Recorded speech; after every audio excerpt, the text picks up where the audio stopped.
Hey everybody, it's Mike from the Mike Wagner Show, powered by Sonic Web Studios. Visit online at sonicwebstudios.com for all your needs. Look at a professional website without breaking your budget. Sonic Web Studios is the answer. Sonic Web Studios offers fast, affordable custom web designs that blow the competition away. Call today, 1-800-303-3960. That's 1-800-303-3960, or email to support@sonicwebstudios.com. Mention the Mike Wagner Show, get 20% off your first project. Sonic Web Studios, take your image to the next level. Also, time to give official shout out to our official sponsor of the Mike Wagner Show, international warring author Mia Molson-Zia. If you love fast-paced mysteries, you'll love Missing by Mia Molson-Zia, available on Amazon and paperback and ebook. Missing is fast-paced and intriguing with an unforgettable twist. Takes place in 4 countries, 2 strangers, 1 target, where truth is an illusion and those you love will be the first to go missing. It's available on Amazon and paperback and ebook. Missing by Mia Molson-Zia has garnered great reviews and even loved and enjoys by Howard celebrities, including Joanna Cassie, Forbes Riley, and many others. So grab your copy today for Goes Missing by Mia Molson-Zia, available on Amazon. Also, check out the Mike Wagner Show at themikewagnershow.com on over 40 podcast platforms, heard in over 100 countries, including Facebook, SoundCloud, Spreaker, Spotify, and iHeartRadio. Also, Anchor FM, iTunes, Google Play, Amazon, Audible, Apple Music, and also heard on HamiltonRadio.net, Diamonds FM, Oldies Radio, and a few networks coming soon. Take the Mike Wagner Show on any mobile device. Subscribe to the Mike Wagner Show on the YouTube channel. Follow the Mike Wagner Show on Instagram, Twitter, and TikTok today. And for great gift ideas, go to Amazon.com and check out the Mike Wagner Show podcast. T-shirts, pop sockets, throw pillows, tote bags, hoodies, and baseball gear makes great gifts 24/7. Go to Amazon.com and check out the Mike Wagner Show podcast. And for more great gift ideas, go to Amazon.com/Mia Molson-Zia for great books like Missing, Once, and Wrinkles. Also T-shirts, pop sockets, hoodies, phone cases, and more. Amazon.com/Mia Molson-Zia. Check it out today. Also support the Mike Wagner Show on Anchor FM, PayPal, themikewagnershow.com. You can buy me a coffee at buymeacoffee.com at the Mike Wagner Show. Make sure you do so today. We're here with a terrific lady who was born and raised in New York City, and she's a psychiatrist for 30 years, conducting groundbreaking research on brain imaging on psychopaths. She spent 9 years confronting German bureaucrats who buried her case at the bottom of the pile and told her family would probably be dead by the time she won, and ordered to split the proceeds with a Nazi business, and discovered the building to be used as making Nazi flags. We'll talk about that. And she has a new book out, which is a memoir called Summoned to Berlin, and described challenges she faced, which overcame during a long decade search for restitution and at a particular place, and from her family, from the Nazis as well. So she tells an amazing story about that. Live, ladies and gentlemen, from the Plus Studios in beautiful downtown New York City, the amazing, multi-talented psychiatrist of 30 years and author of Summoned to Berlin, a memoir. Ladies and gentlemen, we got the very multi-talented and author, Dr. Joanne Intrator. Dr. Joanne, good morning, good afternoon, good evening. Thanks for joining us today. I'm thrilled to be with you. I think it's a great honor to be with you. I've watched your show, and I'm very happy that I'm participating in it right now. Well, it's great to have you on board as well, too, Joanne. And of course, reading about your amazing memoir called Summoned to Berlin. You spent 9 years confronting German bureaucrats who buried your case at the bottom of the pile, and basically told your fam you'll probably be dead by the time you won the case. And we'll have you talk about that. You were born and raised in New York City, psychiatrist for 30 years, conducting groundbreaking research into brain imaging and psychopaths. And before getting to all that, Dr. Joanne, tell us how you first got started. This all got started very sadly at the deathbed of my father in 1993. It was in Palm Beach, Florida. And I thought he had already gone into a coma, and he sits up and looks completely alert and much younger than I had seen him look in years. And he looks at me and says, "Are you tough enough yet? And do they know who you are?" And then he lies back down and he passes away within a day.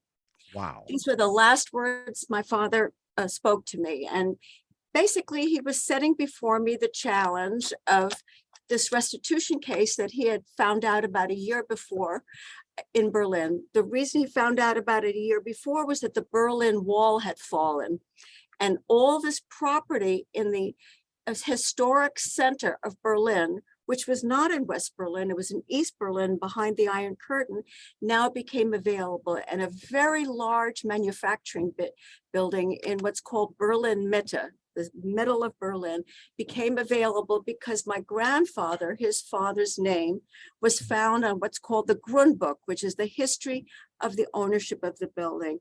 And what it said was that he owned the building from, I don't know, maybe 1925, maybe even earlier than that, to 1938, when he lost the building in what was called a forced auction, which meant he couldn't pay the mortgage to hold the building on. That was 5 years into the Nazi regime when he lost the building. So I knew that I had quite a challenge ahead of me. I knew that I was going to do this for him. And I knew he was saying to me that he wanted me to be tough enough to do it, because he knows that I approached a lot of things in my life with a lot of anxiety, but I ultimately get things done. Essentially, a couple months later, I go to Berlin and I meet the lawyer that had presented the case to him before he had died. And I find out that there is an obstacle, which is that the descendant of the family of the business that got the property in 1938 was challenging my family's right to restitution. And basically they were saying, I guess through their lawyer, that my grandfather lost the building in 1938, September of 38, because he was an incompetent businessman. This was an incredibly awful thing to hear. It was a real slur, and it was absolutely absurd because it was 5 years into the regime. And that meant my grandfather had been broken with all his businesses, with all his money. And at that point, he had no way of getting out of Germany. So I almost didn't take it seriously, like, that doesn't make any sense to me. But I find out from my German lawyer that it has to be taken seriously. And my German lawyer made a recommendation. He said, if you join up with these people, now I didn't know who these people were. I had no idea what they did. I didn't know where they were from, what kind of work they were in. I knew, basically the lawyer said, if you join up with them, you're going to make it through the bureaucracy of the German courts much quicker, because there are thousands of cases of restitution cases facing us in Berlin, and there's not very much staff. So he was encouraging me, you joint venture with them. It's like splitting a cake. You want a piece of cake? Well, we'll split it. Interesting. If that's the case, I'll take some chocolate. Thank you. Exactly. But just like you're laughing, I was like, this is ridiculous. This is no day, this is a day at the beach for me. I knew that this was about anti-Semitism. These people were saying he lost it not because he was a Jew, but because he was a lousy businessman. I knew that that wasn't true. However, as the lawyer said, East Berlin was overwhelmed with these cases, and to sort of make his point even stronger, he said, if you don't do it, you probably will win the case, but they'll go after you in an appeals court, and that's going to be awfully expensive. And by the time that's resolved, most of your family will be dead. Oh, that is like a slap in the face. When I read that, I'm like, oh my gosh. It really was a cruel thing to say. Very, very cruel. But it didn't quite hit me the way it hit me over a period of time. I didn't really get a sense of the flavor of this case because here I was in Germany, and Germany was very scary for me. My parents were refugees from the Nazis. The whole German language was overwhelming to me. It sounded very harsh. So I was somewhat afraid. So here was this very educated, very erudite lawyer, and this is what he said. However, that did not mean that I was going to go along with him. I said, no, my family, and that consisted of my brother and my uncle, who was my father's older brother, who was in his 90s at the time. We decided, of course, we're not going to joint venture this deal. We're going to go through with this. And of course, I'm living in New York City, I'm a mother of a small child, a wife, and I've got a major research project going at the Veterans Administration Hospital and Mount Sinai School of Medicine. And so I'm not going to be able to stay there and do all this. So this was a back and forth thing, and very slow. He was very right. It was a very, very slow process. And because there was a fight brewing between myself and this other claimant, we were placed on the bottom of the pile. How so? It's like, what was their criteria on placing where on the pile? Like, top, middle, bottom. What was their criteria? The criteria was easiness. The top was, this is straightforward. We can do it. This is a bunch of garbage. We're throwing it out. It went like that. And so I was told that the case was that complicated, and they had 5 people working on it. There were just, it wasn't, they didn't have enough people working on these cases. And that to me was also very disturbing, because all of East Berlin, when the wall came down, was one of the largest real estate packages in the entire world. So there were thousands of restitution cases, not just Jews, but other people as well, that had lost property as a result of World War II. So I didn't give it my full attention. I had my life to do, but I went back again. And on my second trip, which was, I don't know, this probably in 95, I'm at a meeting, I'm exhausted. I'm always overwhelmed by jet lag for every trip that I go. Again, he's trying to convince me to joint venture. And I said, no, sir, I'm not going to do it. And then kind of just as the meeting was breaking up, he said, there's a rumor that the Nazi flag was produced in the building. Yes, I read about that. I was just going to transition to it, but keep going though. Yeah, and I said, the Nazi flag, well, that's it. They've got to be Nazis. Who gets to do a building in 1938 unless you're connected to the Nazis? Oh no, Frau Intrator is how he called me. We can't find that information out. So I, again, was sort of overwhelmed, and whatever, I didn't know if you could find this information out. I assumed he was correct. This went on for quite a bit. There were 2 or 3 trips, and at one point the lawyer invited me to meet the judges involved in the case, because we were now 3 or 4 years into this thing. As I said, I have a whole other life in New York, and he said, we want you to meet the judge, maybe if they meet you personally. So I went to Berlitz, because I knew quite a bit of German, and I tuned up at Berlitz. I took like all-day courses for about 2 or 3 weeks, so that I could be in the meeting, because these people did not speak English. The West German lawyers spoke English, but the people in the East did not. So I went to the meeting, and at the meeting, one of the judges says to me, your father, he says he parrots the same thing. He was not a good businessman. And I looked at him and I said, how dare you speak about my father that way? I'm good. And I went into my purse, and I had a camera in my purse, and I had it all loaded up. I didn't know why I brought my camera. I was kind of like in this altered state, and I stood up and took pictures of the lawyers. And I said, I'm going to take these pictures and show my relatives in the United States what you look like. Wow. And everybody went crazy. I'm crying, tears are running down my eyes. And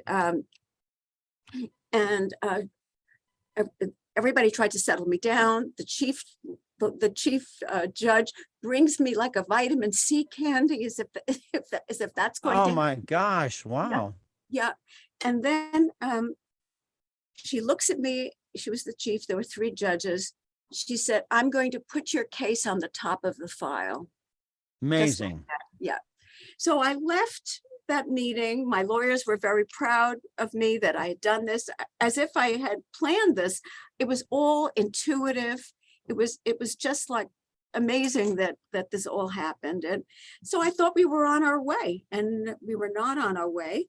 I find out Now, not only do my lawyers want me to negotiate, this judge wants me to negotiate.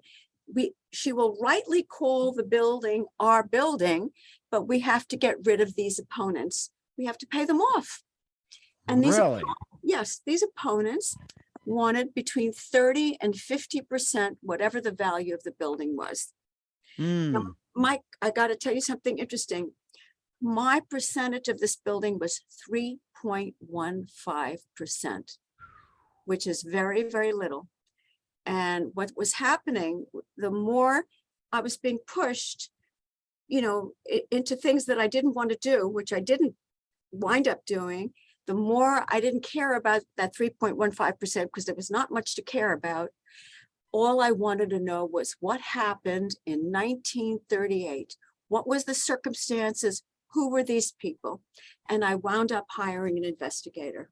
Okay. Now, just a couple of things that just popped in my head as well, too, that, back in 1938, when the Nazis took over, what was being manufactured in the building before the takeover? Clothing, textiles, hats. It was like in the garment district, the way it was here in New York and the way it probably is in Chicago, clothing, men, women. There were numbers of people that had rented space in the building. And when I hire the detective, I find out what happened to the different people that had space in the building before this auction occurred and then after this auction occurred. And what he tells me is that the person that was opposing me was the descendant of a business that was sitting in the building since 1931. Wow. And they were sitting there, this company that was opposing our restitution was sitting there and waiting. They knew after 1933, you didn't have to pay a Jewish landlord. You had everything in your favor. You could be in a building like that rent-free. This was an enormous building, like the length of a New York City block. That's how long it was, with enormous numbers of different kinds of manufacturing going on in there. My detective showed me a sheet of paper of all the Jewish-owned businesses that left at the time of that forced auction, and what was left. And what was left was this descendant who was challenging us and a flag company.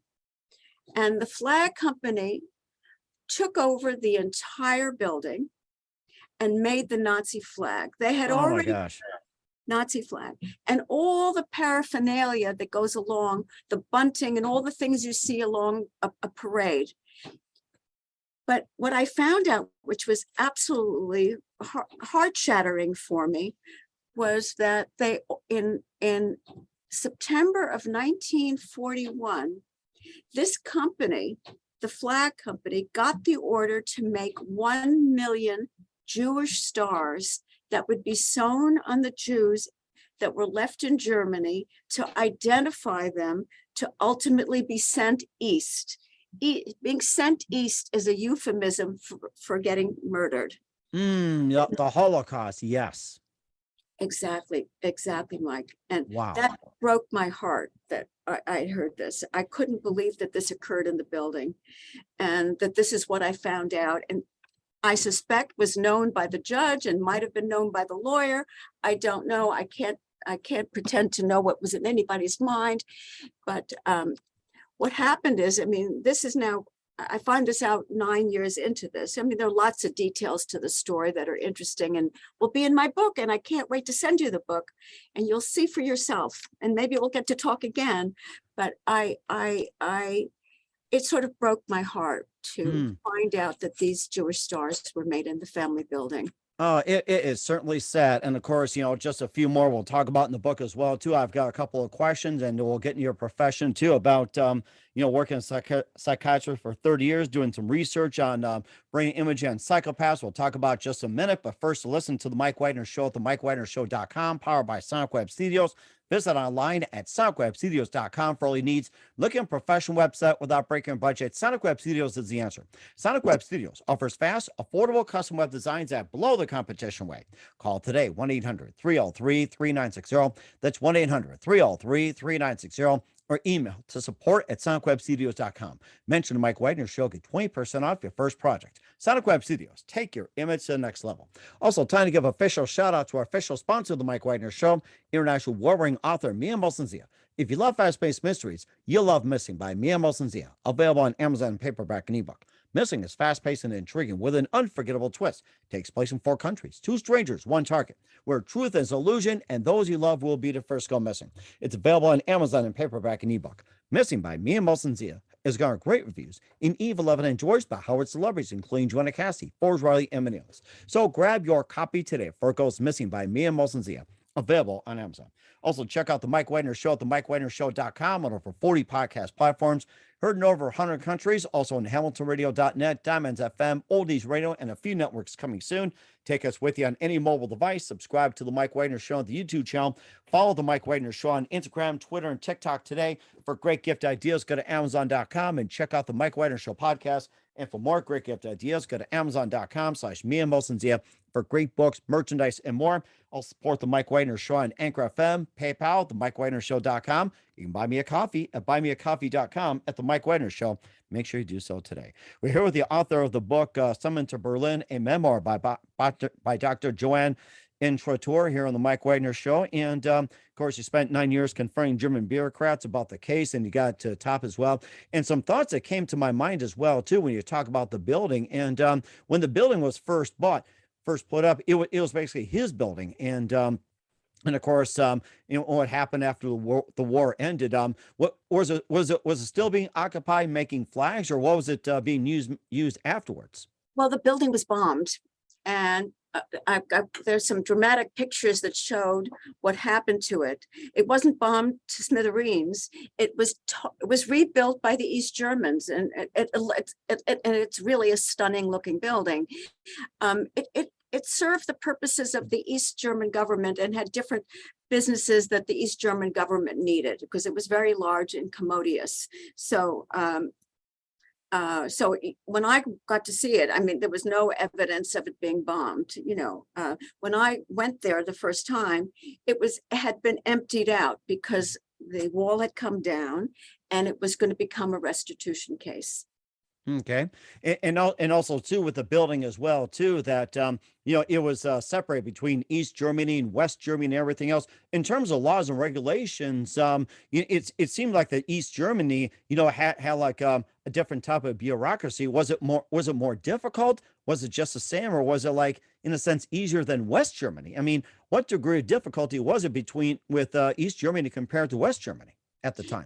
I would imagine had the building been in West Germany, if it had been in West Germany, it would have been dealt with after the war in the 1950s and 1960s, as other properties of my grandfather wound up taken care of. And that's a whole other story. But the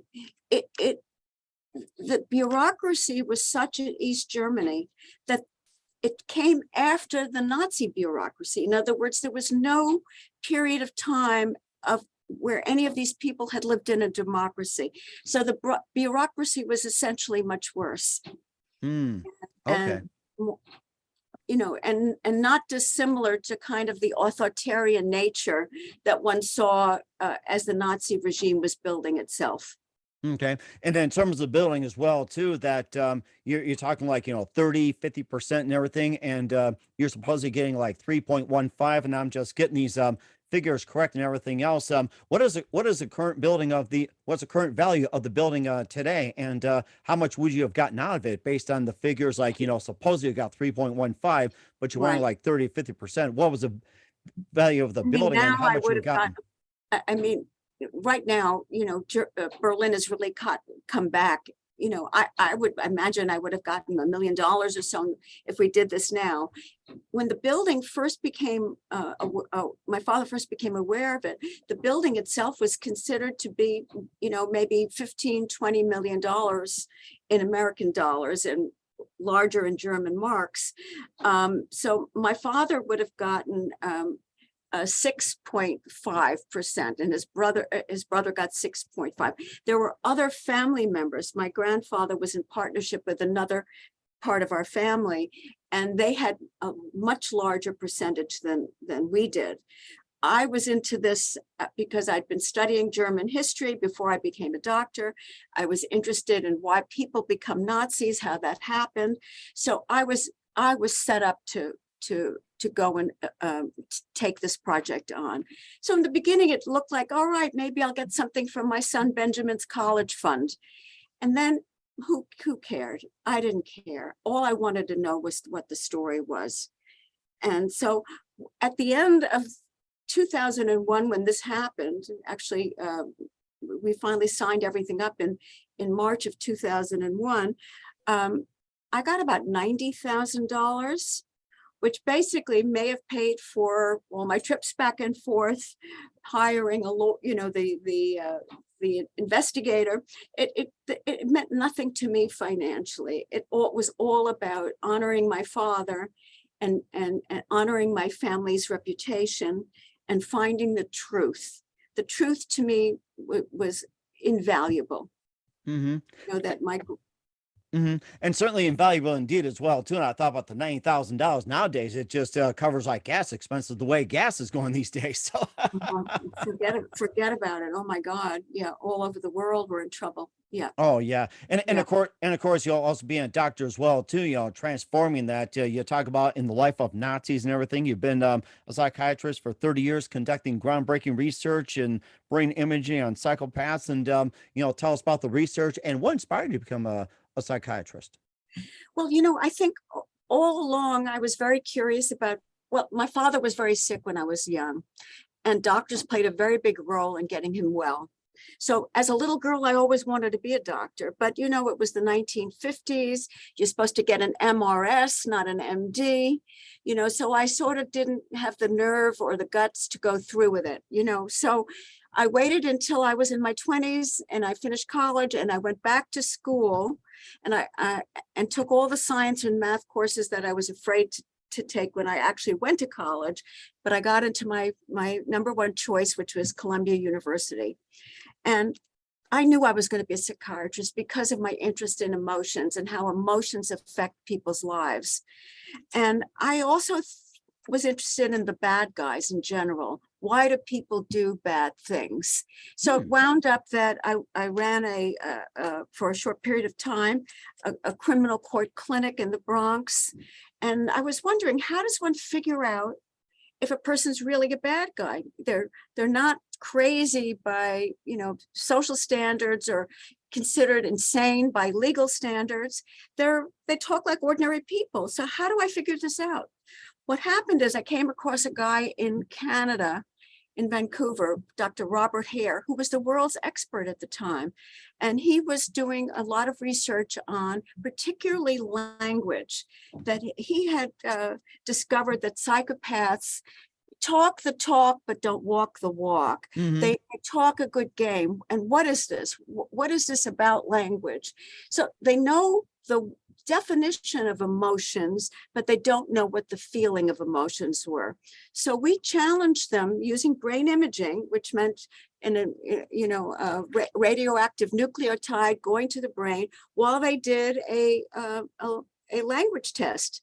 Is this or is this not a word? The psychopaths and the normal subjects, everybody knew what the word was, but the psychopaths used more brain regions when it came to a negatively charged emotional word, like Hitler or maggot, bad words. So in other words, the normals, they didn't need much brain regions to do it. It was as if the normals were hardwired to understand emotional language, but the psychopaths needed more regions.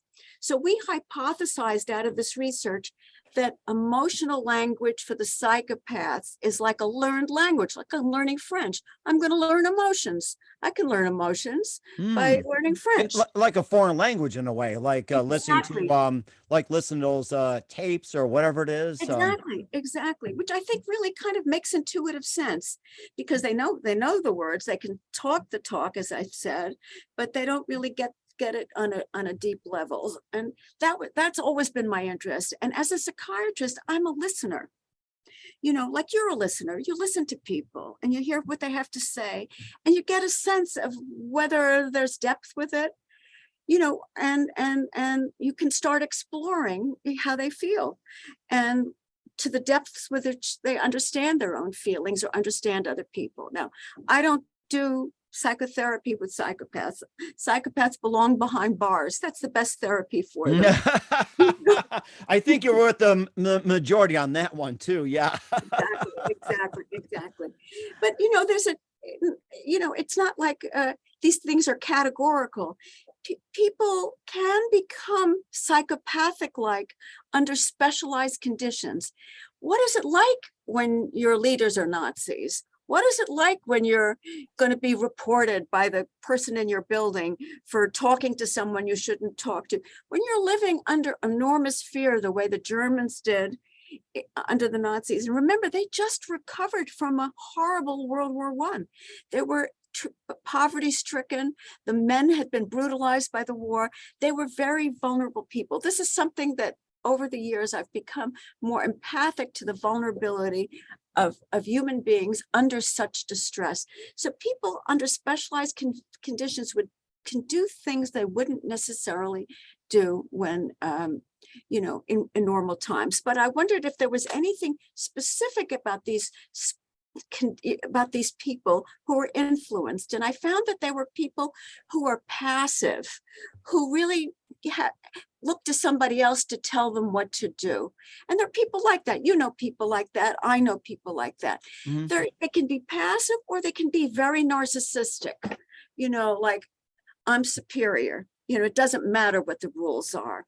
These are slippery, sliding ways into behaviors that they wouldn't necessarily do under normal circumstances. So that's kind of my contribution. So I go into this in my book to some degree as I listen to my lawyers talking to me, and I hear the word rumor. When I hear a rumor that the Nazi flag, I don't like the word rumor. I think it's kind of a cheap way of not telling the truth. You get away, or like gossip, tabloid, or whatever you hear on social media too, yes, like tattle and all that. Yes, I'm totally with you on that. Completely with you. So I heard the word rumor, and I started to dig in more deeply in my thinking, which is maybe when he said to me, "There's no way you could find out about whether the people were Nazis," which is what I was told, whoever took the building, I thought might be Nazi, says, "Oh, there's no way you can find out." Well, that's not true. The lawyer found this, the investigator found this information within weeks of my hiring him. Wow. So there was information that, had I been a totally Germanly fluent person, had I been able to live there during this case, I might have been able to find out myself, but I had a full-time life in New York doing important things.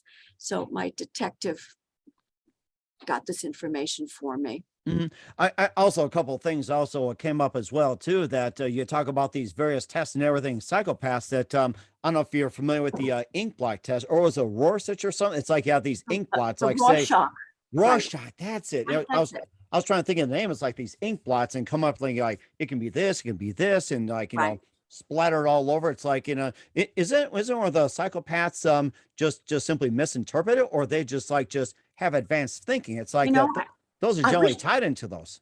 I wish I knew the answer to that. I don't know what they've done with ink blots with psychopaths. I do know that that issues regarding language and how they, the tone with which they speak may be a little bit different. Hand movements may be different. That there are things that may be physiologically different between the true psychopath and everyday people. I'm no longer a specialist or expert in this. The field has gotten enormous. I can say, however, that my paper that was published in a top journal it has been quoted at least over 300 times over the years. Wow. Yeah. So it was groundbreaking. Mhm.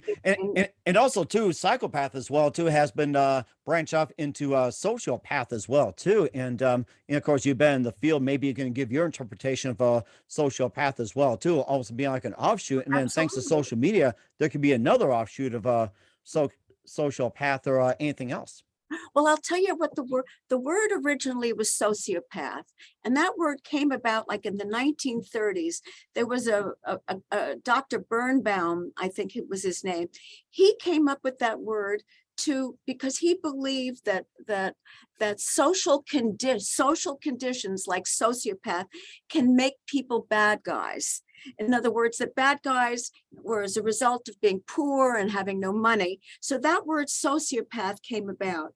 Psychopath emerged. It had been around in the 19th century, but psychopath reemerged through the work of Dr. Robert Hare, because these men and women could be, wealthy, they could be poor. It had nothing to do with social conditions. But you Okay. make a very interesting point about social media and its impact on people. Mhm. Excuse me. And do you think psychopaths and sociopaths can also manipulate social media? And do you think social media encourages it, or are they trying to put a damper on it? I think that's again a very good question. I think unfortunately young people are under the sway of this of social media, and in particular in combination with COVID, when kids were trapped at home, and and I think they're vulnerable to it, and they're vulnerable to bad guys entering the social media world. I don't think it makes psychopaths. I think it can, and I don't know if psychopaths are running social media. I have no idea. I can't opine on that at all. But I do know these are kind of treacherous times, Mhm. and social media has gone a little bit too far, and I see the impact on some of my patients and on my patients' children, that it's been very, very difficult for them in combination with COVID, when they've been isolated at home, and that's what they're doing because their parents are trying to earn a living. So the kids are in front of social media. It's been a very bad combination. Hmm. And certainly as well too, and of course, final thoughts on the book as well too, with Summon to Berlin, and of course, after the verdict with the building and everything else, and the building and everything else with Berlin, just update on it, and any final thoughts on the book. Sure. Well, some incredible things happened after the case was over. A major museum exhibit occurred in Berlin, which I took part in, about this particular area. That was wonderful. And a plaque was placed on the building to show that this was where the Jewish Star band was manufactured. So a lot of attention was given to that. And over the years, I've been working on, I wanted to tell the story. Throughout the time that I went to Berlin, I took copious notes. Every meeting I went to, I took notes. And I started writing the book really like maybe in 2005, 2006. I think there are 6 drafts of it already. Wow. Yeah, I know. I know it's hard to be a psychiatrist and to be an author and be a mother, but I did it all. And in any case, the book's going to come out not this year, but the summer of next year. And I've been doing some podcasts and talking and writing and trying to get a baseline of people interested in the book, and that's where I'm at with it right now. I'm very excited about it. And certainly amazing too. Where can we find your book at? Right now, it's at the publisher, and we're designing the cover, and I will be sure to make sure that where the book is at. You will get a copy of the book and all the information, and I would love the privilege of coming back and actually showing you the book and giving you the book. next year. Absolutely. And we'll make a spot for you. And I'm going to mark it on the calendar as well, too. I get my Yes, secretary to do that. So, I love that. That's great. and what's coming up for Dr. Joanne Intrator with her works as well? We'll find out just 1 minute. You listen to the Okay. Mike Wagner Show at the MikeWagnerShow.com, powered by SonicWeb Studios. Visit online at SonicWebStudios.com for all your needs. Also brought to you by our official sponsor, the Mike Wagner Show, international warring author Mia Molson's The Missing, available on Amazon and paperback and ebook. We'll be back with the author of Summon to Berlin, Dr. Joanne Intrator, after this time out. We're back with author Dr. Joanne Intrator with Summon to Berlin, a memoir here on the Mike Wagner Show, and just a great story you covered as well too. Learned a lot about what's happened and everything else, and what else can you expect me in 2022 and beyond, Dr. Joanne? Well, I'm really interested in taking care of my patients and working with them, and I find that extremely exciting. And I've built a great practice over the years, and I've been helping a lot of people through COVID and helping people through all sorts of issues. I want to continue writing.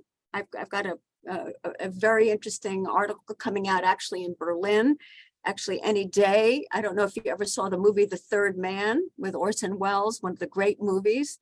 I've done a great story about that movie because he's the quintessential psychopath. So I'm writing that, and I have a few other things on the drawing board. So I imagine that for the rest of my life, I'll be publishing. You mentioned Orson Welles too. The first thing comes is Rosebud. Exactly. That was a great movie. But my favorite is The Third Man. Certainly one of the best. I'll have to check it out, and I'm Yes, glad you remind me. So I have to go to Amazon Prime, Netflix, or anything like that. exactly. And you'll get it. And I'll And send you the article. yes, definitely will do so. And who do you consider biggest influence in your career? Biggest influence in my career. Whew. Well, I think all the different supervisors that I've had, that I've brought my cases to, and there have been many. Also, Dr. Robert Hare in Vancouver, who's an extraordinary man. And I think my father has always played a bit of a voice for me. And I go to him when I feel I need, encouragement. I go to him and talk to him. I know that may sound weird, but who knows? In any case, they've been wonderful mentors over the years that I'm grateful for. And certainly amazing too. And what's the best advice you can give to anybody at this point? To try to be as grounded as they possibly can in their own life, to stand up and feel their legs, and their feet touching the ground, and to try to be as realistic about their situation, and to also try to maintain some hope, because it is a rough time. And certainly is as well too. And we'll get through it. Once again, we're with author Dr. Joanne Intrator with Summon to Berlin, a memoir coming out soon on the Mike Wagner Show. Dr. Joanne, a very big thank you for your time. You've been absolutely fantastic. Learned a lot from you. Looking forward to having you again soon. Make sure you keep us up to date. Keep in touch. Love to have you back. And once again, tell us about your upcoming projects. What's your website? How do people contact? Where can people purchase or acquire or check out the soon-to-be book? Right. You can find a lot of information on me with my name, JoanneIntrator.com. There's lots of information, and there'll be updates all the time. I'm also on Facebook and Twitter, and probably on many more things in the next couple months.